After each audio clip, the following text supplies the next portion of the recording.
what procurement is, and I'll have some key aims and objectives that hopefully we'll be able to cover. If not, feel free to pull me up on it, ask the questions, because today is about you,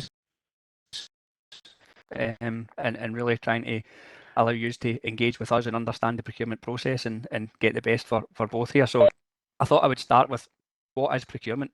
Procurement for me is the process of acquiring goods, services and works that enable the council to deliver on its strategic objectives and outcomes. Very high level, and so much detail sits below that, but that is effectively the function that procurement are here to deliver for Inverclyde Council, and more importantly for its residents and citizens and stakeholders across a range. So that's what procurement is.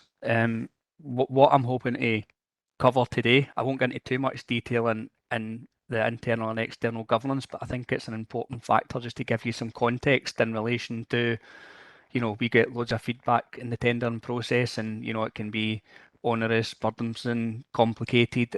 Just to give a bit of context as to why we do what we do and why it comes out in the form that it does, and the steps that we are making to try and improve that.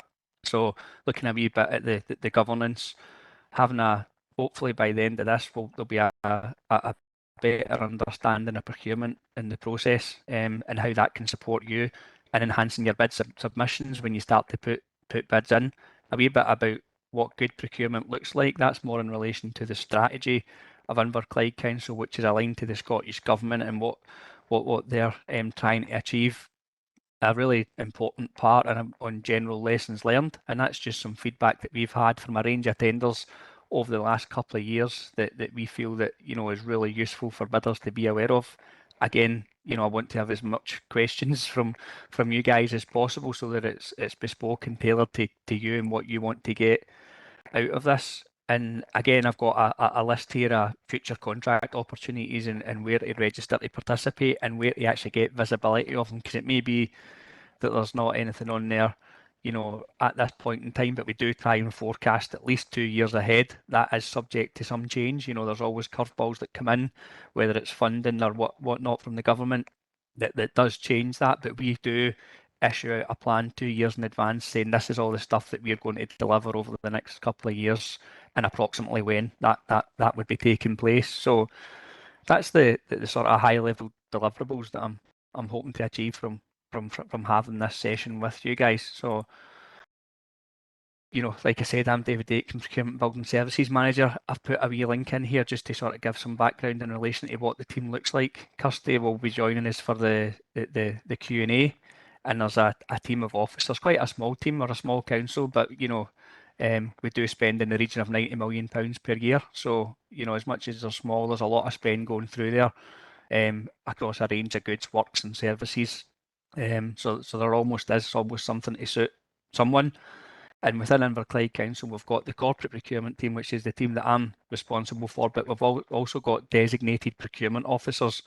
And what happens is within the service area, they have got responsibility for doing procurement within that service area up to certain thresholds. And when it gets above that, they would then align with ourselves, and we would do that together. And I think importantly, as much as the guys from the designated procurement officers aren't going to be here today, we are looking at scheduling in a meet the buyer face-to-face event at some point in February, where we'll be getting you guys along to come and meet them. And the commitment that I've got is that those guys will be there, so you'll actually be able to meet the people who are placing orders, doing the procurements, regardless of what level it's at. If it's, and I'm going to get into touch on what thresholds actually are and what we need to do within each one of those thresholds, because everybody might be looking at something slightly different. So that was really just to put in some context as to who the team are, and I'm more than happy to share the contact details. But now for the really exciting part. So apologies that I put this first, but I thought let's get it out the road, and then we can talk about some of the more easier parts to deal with. Internal governance, you'll know that procurement is very, very highly regulated, and that's for important reasons. Openness, transparency, the principles of procurement in public sector are key, but ultimately, we're spending the public's money, so therefore we need to be absolutely accountable, responsible, and driving for best value through all our third-party spend. So within the organisation within the council, we do have financial regulations which sets out all the financial terms, what we need to do and the commitments that we need to make in relation to finance, whether that be the financial test or whatever it would be, the thresholds where officers have got delegated authority, which ties in with the scheme of delegation below. The standing orders for contracts is effectively us laying out all the rules so that anybody can come back and challenge us on what we are doing. Every procurement that we do will be done in accordance with these rules and regulations. And we carry that's very dear to us. It's very important to us, and it's one of the key drivers. I'm not going to get into loads and loads of detail. If you're ever looking for some bedtime reading, I've got links at the back end of this presentation that will be shared with you, and you can go in and look at that in some detail, just to understand. But it is more just about how the council works and what happens at what stage in relation to thresholds and signing off, and whether it needs to go to committee or it doesn't need to go to committee, and all the things that add a bit of complexity and add a bit of timescale to the process is going to be detailed within those documents. But I think that's more internal governance, and that's for officers we need to work towards that. For you guys, it's probably good to have an awareness of it, but the stuff that's probably more apt for you guys is this stuff, the external governance, and this is effectively, again, we need to abide by everything in here. Public Contract Scotland regulation sets out all the different routes to the market. It sets out all the different thresholds, what needs to be done, where, when, and why. And that's not just for Inverclyde Council, that's for all public bodies. So anybody who's getting spent through the public sector has to follow these rules and regulations. There are some exceptions, whether it's the energy market and whatnot, and some for education. But as a whole, everything that you need to know about the regulations is in there. And I'm just noticing I've got it's fine. It's saying previously EU. I thought I had a typo. That effectively what we're doing at the moment is, the transition from Brexit, obviously the Public Contract Scotland is the place to be. The regulations are all there. They're clearly stated out.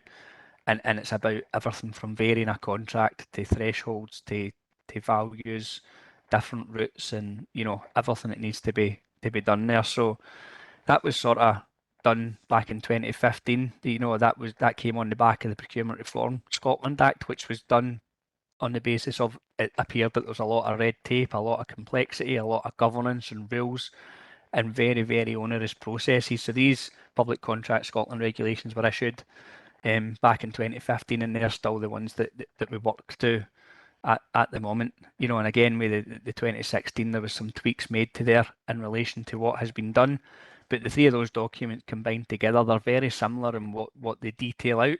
They just do it in a slightly different way, and some have been updated. But I think for you guys, that's the rules that underpin everything that we do. And if you are ever in any doubt as to whether or not an organisation was following those rules, you need to pick them up, contact them, get involved, or do clarifications to understand that, because that's our bite. We need to do that, and we are audited, and we have to report to the Scottish Government in relation to all regulated contracts and what we are doing, how we've done it, who we appointed, and that comes in the form of a contract register, which is available on the website. So that tells you all the contracts that we have awarded, who we awarded them to, for what value, and for what term, and if there's any extensions that go with that. So, transparency is absolutely key in public sector procurement, and that's what we're all about. So, yeah, that's the governance part. I'm probably not going to open that one up for questions because it's one of those that, it is what it is.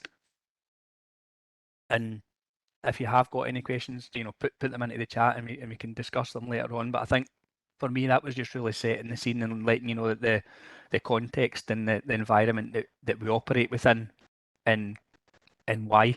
And that's effectively just because we need to be open, transparent, and clear in what we're doing, because we're spending the public purse, and all of these rules and regulations help support that, as well as potentially look at different environmental factors and stuff like that that can benefit the society as a whole. So, moving on to something that's probably quite key. Every local authority may have slightly different thresholds and processes for what has to be done, but from an Inverclyde perspective, I've put ours on the screen there, and from anything up to £10,000, effectively what we're looking at is we need to use 3 quotes. That's for goods and services. For works, that should actually say it's up to 24,999. Yep, so that's right. So for getting 3 quotes, that's what we need to do.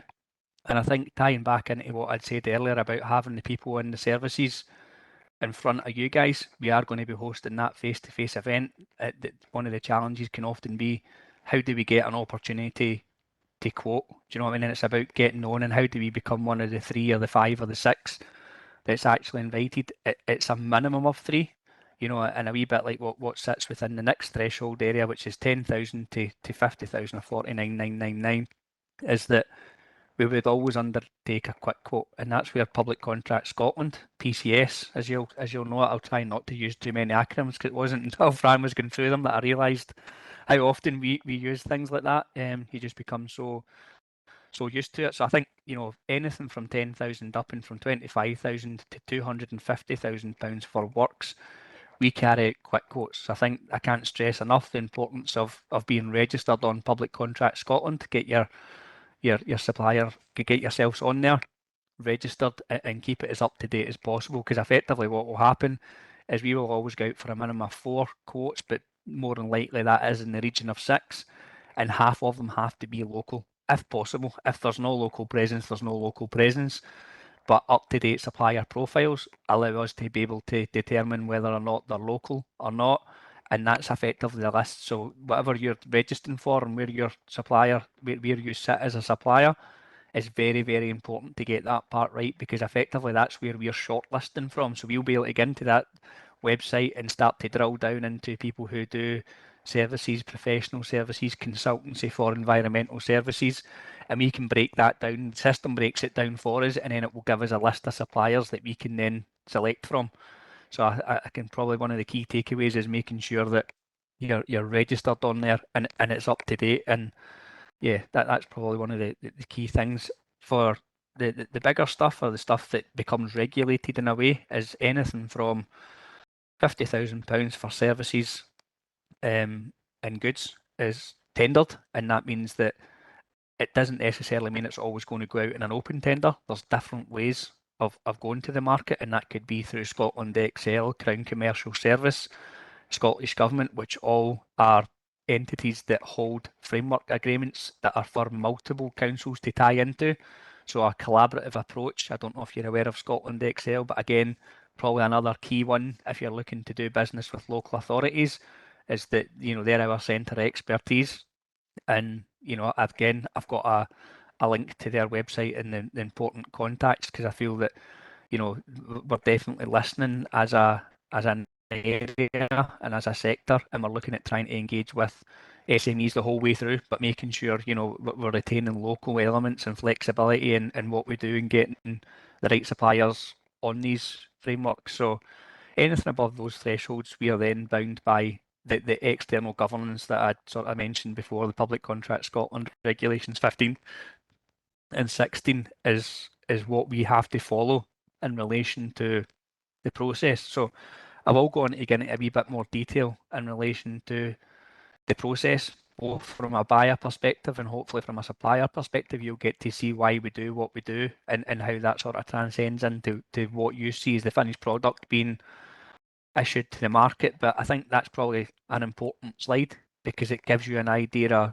you know, what we need to do to make that happen. You know, in exceptional circumstances, there's always rules potentially within the financial regulations. If there's a risk to life or limb or whatnot, that you can effectively place emergency contracts with whoever's capable of delivering it, and you may not have the time to do the 3 quotes. Potentially, if a bridge is getting ready to collapse and you need to get it reinforced or whatever it is, you need to do what you need to do that, albeit it's retrospectively reported to committee for that openness and transparency, so that everybody can see what has happened. So that is thresholds and process. Just clicking forward here. And this is now getting into a wee bit about the different processes and the guidance that's available. So the procurement process, you'll know if you've been involved in it, that that it is long and it can be quite onerous, but it's all done for a reason, whether it's insurance levels or financial tests or, criminal convictions and all the different things that we do that are part of the Scottish single procurement document. That's just to make sure that, when we're spending the public money, we're spending it with responsible suppliers. But the process itself is broken into three zones. Inverclyde Council adopt the Procurement Journey approach. So again, I've got a link to the Procurement Journey. There is loads and loads of information. Again, maybe something for bedtime reading, but there is a lot of key stuff in there in relation to understanding the process and understanding, some of the key differentiators in the process and how that can then flow through into allowing you to prioritise the key parts within the tendering process, whether that be the technical element or it be the commercial element. A lot of key things are there, but I'll go through each one of the zones and some of the key things that we do as an organisation within those zones, which effectively results in, that tender being published on Public Contract Scotland for a contract notice, and it, more often than not, it'll be done, if Inverclyde, it'll be done through Public Contract Scotland tender in relation to the response. So again, probably a note for you guys is that not only registering for Public Contract Scotland, but there's a Public Contract Scotland tender portal, which is where it's happened. So again, I've got a link to that, but it is probably an important thing to make sure that you're registered for both, because more often than not now, local authorities and public sector have shifted towards e-procurement and doing things online, and that's the portal that the Scottish Government have procured and that the public bodies actually use. So again, just a wee note, the value, complexity and risk associated with the requirement will determine the process to be adopted. I touched on that a wee bit before, whether or not that can be a framework or it would be something that you do yourself. Sometimes with the major complex procurement, say for an ICT contract, using something like a Crown Commercial Service, which is effectively UK government, means that there's already pre-established terms and conditions, which can be a very complicated, onerous and time-consuming process. So adopting that route might be one of the key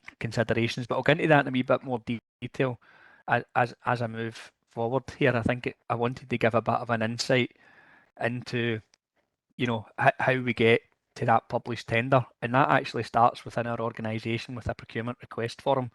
So no procurement within Inverclyde can happen unless there's a procurement request form done.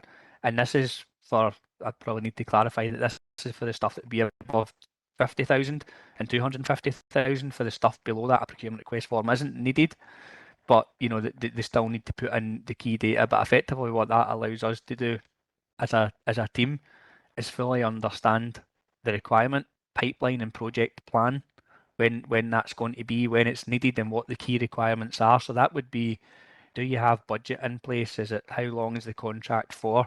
Who's the key stakeholders? What is the marketplace like? So there'd be some very good, key baseline information that's required, and then that has to go to a head of service and to myself before it becomes a live project. Once that's been approved, we'll tie in with the service, get it added to our contract pipeline, which again is published as part of the Council's annual procurement report, which there's a link to, which tells you all the contracts that we've delivered in the last year, as well as forecasts forward, the projects that we intend to deliver over the next 2 years. So another really key source of information for you guys is, is to actually see what we're doing, and you can plan around, our plan, so that you can actually see when it's coming, and it's not always reactive as and when it comes through Public Contract Scotland. It gives a wee bit of visibility in relation to that. So procurement request form is critical because it's effectively the first step that makes the project real. Developing a contract strategy, this becomes quite a meaty document, and again goes into market research. Is there local suppliers? Is there not local suppliers? Is there frameworks? Is there not? What is the spend? Is it regulated? What rules apply? Who's the key stakeholders, and all the different information. I'm not going to go into that in War and Peace, but effectively that's a drop down or a flow through from the request form, and it goes into much more detail in analysing and determining, what's the best route to the market for the council and why. So that if anybody comes and asks the team or asks the service, why did you agree, or why did you go down that route, or why did you do this, that there's an auditable way of saying, well, the contract strategy was done on this date, it was done by these officers and the service area, and this is the output from it and the outcome from it, and that keeps everybody right in relation into determining the right route to the market as we move forward. A lot of talking here, apologies. Prepare a specification, probably one of the key things, because this is one of the first things you guys will look at in relation to determining whether or not you're capable of delivering the requirement or delivering part of the requirement and working with another company to deliver the whole requirement. And this is the one where there's so much work involved from both a procurement perspective, but also from a service perspective in relation to detailing out what the key outcomes are, what the key performance areas are, you know, how it's going to be managed, how it's going to be delivered. Does it need to be delivered locally? Does there need to be a building, a presence locally? Or, there's loads of different things that are taken into consideration within the specification, including qualifications, of the officers or the suppliers that would be delivering that. And that again comes from the contract strategy and combining that with the specification to make sure that what we are putting out is an accurate reflection of the services, goods or works that we actually require, as opposed to what we would want. And it's more about needs and making sure it's only about what we need. And if we've ever queried on any of the stuff in there or challenged on it, that we've got a reason as to how we got to where we got to. So, I think you're probably picking up on the theme. There is a lot of work, time and effort that goes into, pulling together these tender processes, the terms and conditions.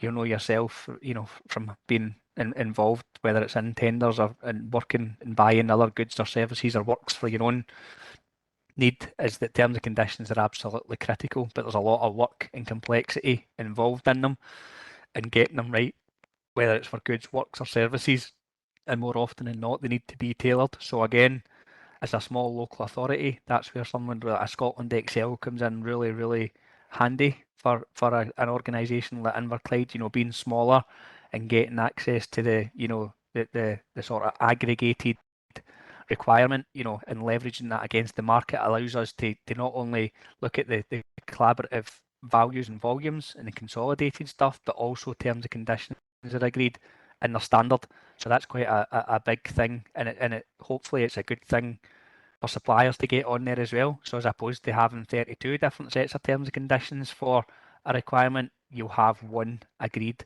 set of terms and conditions, and that's where some of the opportunities and the benefits of Scotland Excel being the centre of expertise and putting in place those frameworks and delivery vehicles for the councils is really beneficial. So again, if you're not registered, I would get registered on there for when their frameworks are coming up, because it's absolutely vital, and Inverclyde do utilise them quite heavily, as do a lot of the other local authorities.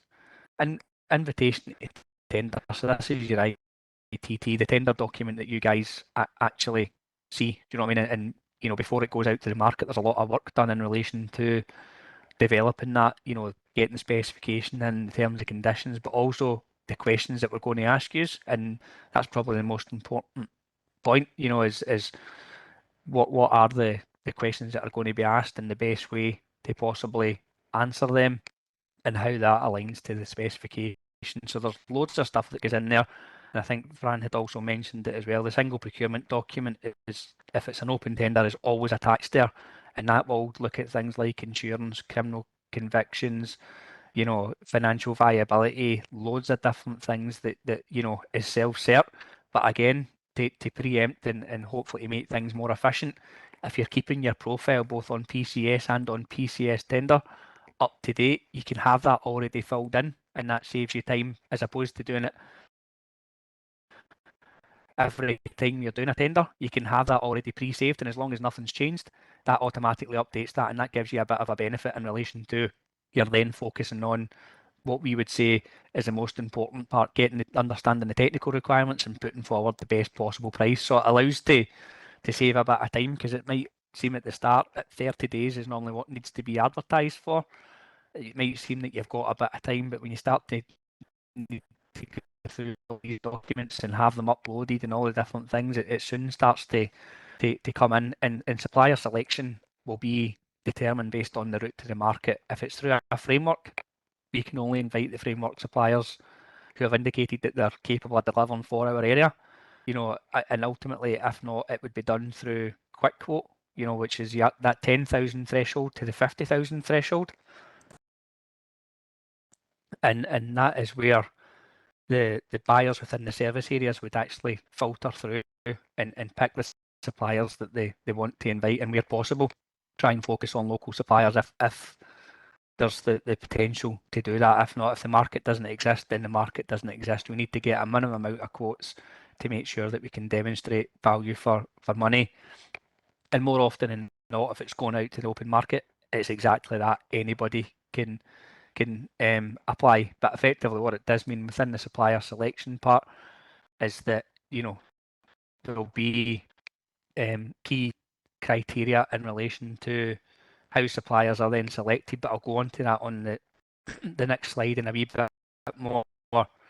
bit more detail in relation to, because sometimes you can have a two-stage process, which would mean that you get evaluated and only a certain number would come through, but they are few and far between. So I think what happens then is that the tender is then actually issued out to the market. So, for us, that's when we get a wee bit of breathing space. We go, okay, it's going to go out to the market. We've got 30 days, but there needs to be a sharp focus on responding to any clarification, etc.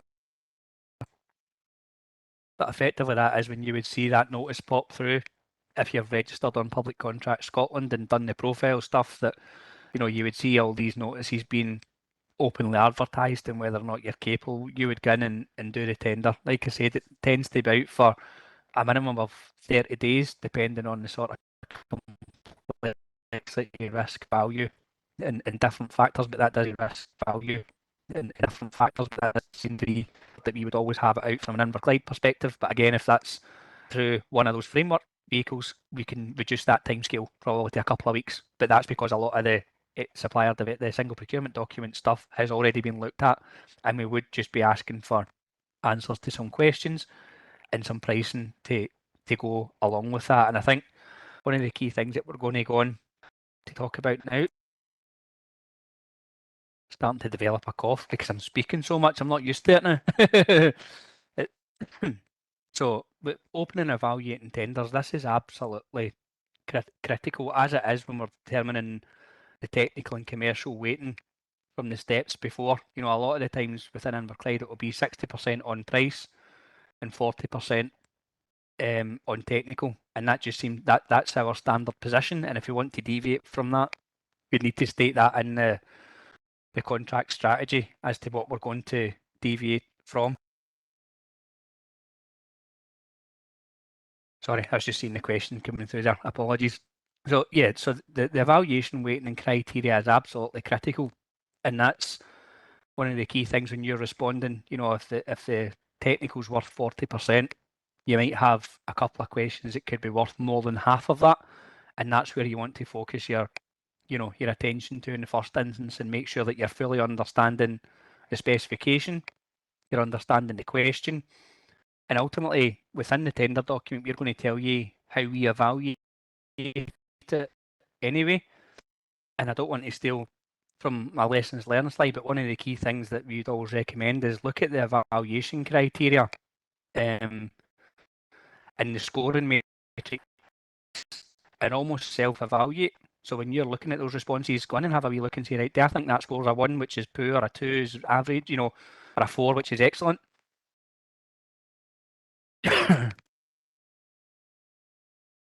But effectively what happens is the tender goes out, it comes back in, and it comes in through a sealed envelope that the council or the procurement team don't get access to until the closing date or the time of the closing date. So, we don't get to see any bids until that closing date has actually closed. And then we go through the process of opening them. We take our tender record sheet, we send that to legal, again, just from an audit perspective, so that everybody can see, here's the suppliers that bid, and this is the times that they put their bid in, and this is the times that we open, that should obviously be after the closing date, and that becomes a tender record sheet. And then effectively we start the evaluation process, and That involves the procurement team looking at the single procurement document stuff. So almost not all the boring stuff, but the stuff that we need to do, which is business necessary, insurance, accounts, all of those types of things. Procurement would look after that side. And then what we would do is start to field out the technical and commercial responses to the service areas. We tend to hold back the commercial responses and focus more on the technical in the first instance. And that just involves everybody evaluating it independently and then coming back as a group to agree a collective score. Um, and it's the collective score along with a collective comment, a rationale as to how you got to that score, which is then taken through and scored. So yeah, that's the evaluation process. That's it simplified, but one of the key things that do come from the evaluation process is tender clarifications. You know, understanding the bid. You know what's been put forward. Is it right? Is it accurate? Do we need further clarification to ensure that we know that you know the requirement can be met? And different things like that. So there's quite a lot of back and forth with a number of contractors, like you can imagine. If there's half a dozen contractors come in and we're evaluating all those bids, we need to do our due diligence and make sure that, you know, if we're going to move forward and engage, that all those clarifications have been done. And that's a critical part of the process of us fully understanding, you know, the submission. And then once all of that's done, we start to do contract award, but effectively in advance of that, you would normally do a successful, unsuccessful letter, which is where we notify the bidders of, you know, where they've finished, whether they've been successful or not. All unsuccessful bidders will be given feedback in relation to their score versus the winning bidder's score, and also a bit of detail as to what the difference was. You know, was it price, was it technical, and some information would be provided there. But again, one of the most important things that I would always say is ask for a debrief. I think more often than not, as local authorities, we don't get enough suppliers asking, you know, particularly if they've lost it out on the requirement, how did they lose out? And just take the letter that they get as the only form of communication. For me, ask for a meeting, come in and try to really fully understand what good would have looked like. Do you know what I mean? And so that, you know, the next time it comes round, and I think that's the thing with public sector procurement, there's always going to be a next time because we need to go back out to the open market. We don't tend to put in contracts for any longer than 5 years, maybe the odd contract for certain types of requirements, but there's always going to be another chance to win the business and to win that contract, you know. And again, it's all open and transparent because you'll see on our contract register who it was awarded to and for how long and at what value. So that, you know, when that comes back round, you know it's going to be there. But for me, it's about learning those lessons and taking it forward and applying it not only to the next one for this, but the other tender opportunities that you could get with potentially other local authorities or other public sector bodies. Contract award, you think we're almost there, but then we need to go through quite a lot of due diligence, pull it all together, and put it into an acceptance schedule or put it into an actual contract award document, which allows us to then formally send out an offer for acceptance to you guys, and it then comes back in and we enter into contract. That's where we flow through into the contract implementation, and we start to talk about, right, that's great, all the hard yards have been done now, and the real job's going to start in relation to how we actually deliver the requirement, the goods, the works, and the services on site. And that's where contract implementation, more often than not, procurement are involved in that in relation to social value, community benefits, and what can be delivered or what is going to be delivered as per the tender documents. And we are moving towards a contract and supplier management model, which just effectively supports and reinforces everything that we've said. We would either look at doing something quarterly, 6 monthly, or annually, just to ensure that what we said we were going to deliver, both of us, buyer and supplier, that we agree that we've delivered that. If not, why not? And what have we done differently? You know, because more often than not, what we start out with might not always be what we end up with, and more often than not, there's a good reason as to why. So I know I'm battering through this, but I'm assuming the questions are hopefully going to come at the back end, because I would imagine there's probably some things in there that I'm flying through, but I'm more than happy to pick it up and get into as much detail is needed for further on in the Q&A side of things. And effectively, from a governance point of view, we need to do a contract award. that means that the notice that we've initially published on Public Contract Scotland to say this requirement's coming out, we then go back and follow that through and say this is who I awarded it to, this is how many suppliers bid, this is who the winning bidder is, and all that sort of information goes there. And it's just like you can see, it's a sort of almost like a duplicate of the tail end of that one. But it's really important in relation to, how we move forward and we deliver on the contract. And again, and then it's on to the next one. From a procurement perspective, assuming that things are delivered well and implementation goes well. So good procurement, and what I'm going to talk about within this section is Inverclyde Council's specific procurement strategy. Again, there'll be a link to this strategy. But what we are doing is absolutely aligned to the Scottish Government strategy and what they expect. So you'll find that most public bodies, most local authorities have got very similar strategies and deliverables because we're all trying to make the best of what we've got. So our procurement strategy was delivered and approved first quarter of this year, and the key priority areas are detailed. The leadership, the governance and compliance, which are absolutely fundamental to what we do, and what I touched on a wee bit is just making sure that we can demonstrate that we're following all the rules and regulations. Value for money and continuous improvement comes in loads of different forms, but I'm not going to get into loads and loads of detail. Sustainability and social value. Social value, you may have heard the term community benefits. Social value, community benefits is a form of social value. Social value is a wee bit wider reaching, and that's where we're trying to go with our strategy. And there has been a new policy that's just been launched and agreed a couple of weeks ago at our committee in relation to how Inverclyde are going to do that and make that happen. So that will be coming out in all tender documents as we move forward. A focus on economic recovery. That obviously starts at a local level but flows right through to the Scottish Government strategy. And there's a real sharp focus at the moment on net zero and circular economy. So these are the key things that, from a procurement perspective, we're trying to influence with third party spend. All the things that we are doing is detailed there. There's a really detailed strategy. There's a really detailed strategy with what the team are doing and what Inverclyde Council are doing to try and make sure we're doing the right thing for our, like I said, our residents, citizens, stakeholders, elected members, and everybody, so that we can be held accountable for every pound that's been spent and making sure it's been spent in the best possible way, or it's having the biggest possible impact. So I'm not going to dwell too much on that, but effectively that's a list of some of the stuff that we do that will sit within the procurement strategy. You've maybe heard, like I said, the new social value approach. Fair work first is a huge driver for us and is involved in all contracts. So we'd be asking, do you pay the living wage?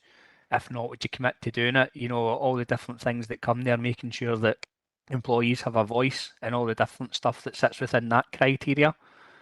Spend analysis and compliance, understanding, like I said, we're spending in the region of 90 odd million. How are we spending that? Are we spending it well? Can it be spent differently? What's the opportunities that exist within there? The annual procurement report, it is actually quite a good report in relation to a short, snap, focused version of what we're doing as an organisation, as a council, in relation to procurement, what we've done last year and what we're going to do, in the year to come. Procurement Capability Improvement Plan. This is an external assessment that all local authorities undertake. It's been not happened over the last couple of years just due to the impact of COVID and trying to deal with supply chain resilience and all the big ticket items that have been facing procurement. But that is something that will be coming back round the corner, and that's just to make sure that every local authority is assessed against set criteria and are performing to a level that is satisfactory and gives us the opportunity to come up with improvement plans to make sure that we're meeting all the criteria that's expected of us from both government, local authority, and more importantly, the supply base and our customers. Contract and supplier management and net zero. Again, all things that are coming around the corner and are going to be in almost all procurements as you move forward, not only if you're going to bid within Inverclyde, but if you're going to bid with other local authorities. All of these things are going to be part of that process now, because these are the key drivers and hooks that we're looking to, establish data on and try and make improvements with. And most importantly now is probably going on to a bit of lessons learned, and this has been gleaned over contracts. I asked the team to pull together some of the key information from debriefs and from feedback that we give to suppliers, whether successful or unsuccessful. And I touched on it earlier. I can't stress the importance enough of don't fear procurement. And actually, whether you've been successful or not, particularly if you've been unsuccessful in a tender, you'll get some feedback, but that feedback is limited, because it's written. Take the opportunity to go in, meet the buyer, understand your feedback, understand the tender response, what you can do differently, and see it as a positive as a buyer. I'm always shocked when I get very little notifications for supplier debriefs, because I'm always going, oh, but we could have said this, we could have done that. There's opportunities there, and I would always take anybody upon any feedback that they offer, because it's only going to help you, which will help us in turn. But the key things that came out is, read the documents carefully. I know there's a lot of them, but do read them end to end and try and follow instructions as best as you can. If you don't understand anything, no matter how big or small, ask the clarification question. Get engaging with the organisation. We build in specific time. Normally the first half of the duration that the requirement is advertised is set aside to allowing suppliers to ask clarifications, because you can't always get it right, and we need you to fully understand what we've got, and we need to be sure that what we've got, is fit for purpose as well. So I think, that's a two-way thing, but really, really critically important is, no matter what it is, ask the clarification question. Get in touch. There's a portal to do it, and do it formally and get the answer, so that you can then, put your best foot forward.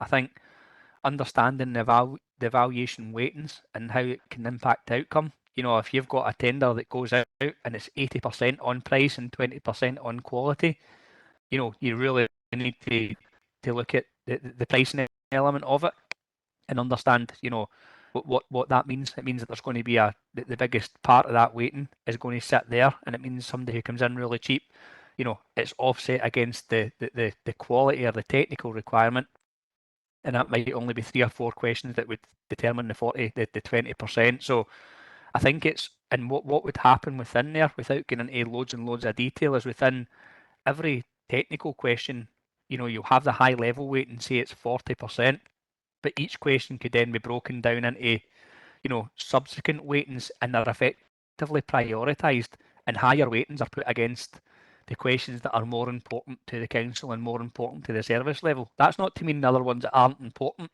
but it's just a game of prioritising the priorities and saying, look, these are the ones that are absolutely fundamental. Say it's we need a version of a end-to-end programme, and how that can be implemented along with the key people that you're going to do it. That's something that might be really high on the list and could almost get you half of the overall weighting if you answer it really thoroughly and really well, and in line with the evaluation criteria, which is set out. We always evaluate our tenders on a 0 to 4 matrix, which is part of the Procurement Journey offering, and the wording is within every tender as to how we do that, and how we apply that, and effectively what I would always say, and I don't know if I said it here, I've said it here, self-evaluate your own response against the stated evaluation and scoring criteria.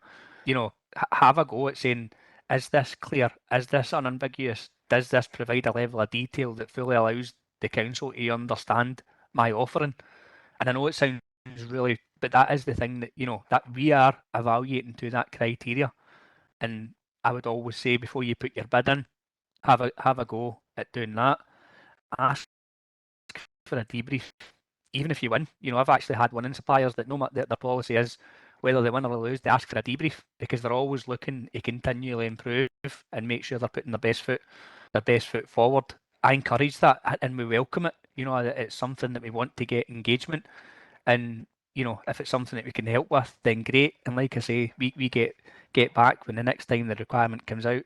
You know, we've all had some learning or benefit from investing a lot of time, effort, money, and resources in doing the procurement process. And there's no doubt about how big a commitment it is. And I think just to sort of finish on is don't be put off tendering.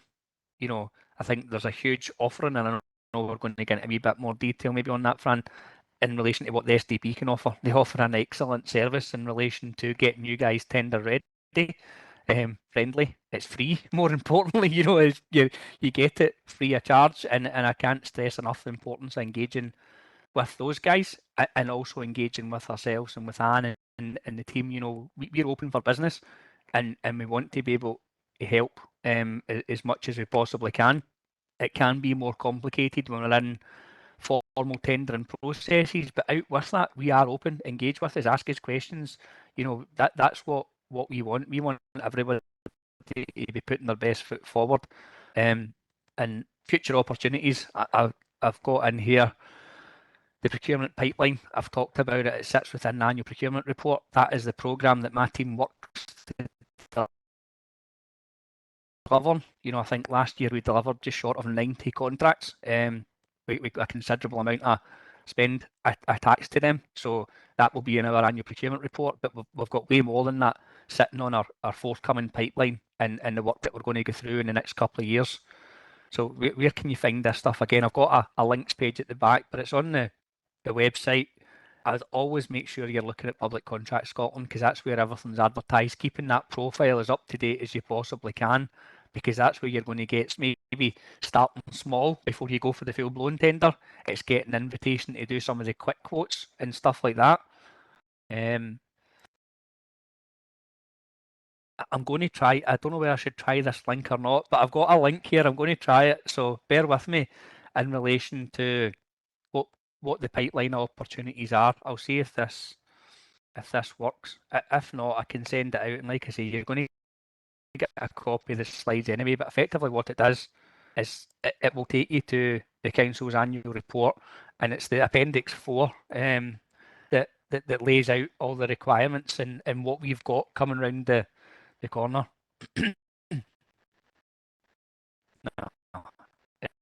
No, it's not having it. Cannot open this. Right, that's fine. I can David, get that sorry. sent out, but effectively what it is, it's a David, it it's did not open having at our side. We could it's see not it. having cannot open this. Right, that's fine. I can get Can you that hear sent me? out. Effectively what it is, it's a I can, but it's maybe because I'm sharing screen, so Yeah, no, you're how do fine. you But your Outlook, it did open. Your links did open there. We could see that. Can I ask you to close your Outlook down? I think as you're getting an email and it's affecting your bandwidth. Thank you. And then right, okay. you can carry on if you want, but your wee pipeline thing did actually open for us. Okay, right. I don't know what's happening. So it's there, and it's there for you all to see. There'll be numerous projects, and like I said, it's not always necessarily just that's what we're aware of at this point in time. There will always be requirements that come in, you know, ad hoc and additional funding that come in that can be added to it. But I think we always think the best thing to do is let everybody know what we know at this point in time. So that's our future plan, you know. And I think just to sort of start wrapping up and going into the most important part, which is about the engagement with you guys and answering some questions that you have got, is, you know, hopefully you've seen a wee bit about the internal and external governance, a bit about the council's processes and guidance around procurement, what good procurement looks like within Inverclyde, but very closely aligned to what other local authorities and the Scottish Government expect. And now that I know that pipeline link has worked, it's there. You will get sent that, and you can go through that. And you know, if there's anything on there that you're thinking you're interested in, feel free to engage with us. And you know, like I said, here's the useful links that I've been mentioning throughout. It's some of the key ones, but probably the most important one is Supplier Development Programme. These guys are here to help you, and that's exactly what they will do. You know, they can, you know, take away a lot of the complexity and just, you know, support you guys getting an understanding of public sector procurement, because I know, even working in it, you know, that it can be quite an overwhelming thought. but once you start to get used to it, there is efficiencies and there is ways through it, and you know, we can, well, the STP can help you do that, and that's it from me. So I'll stop sharing just now, and more than happy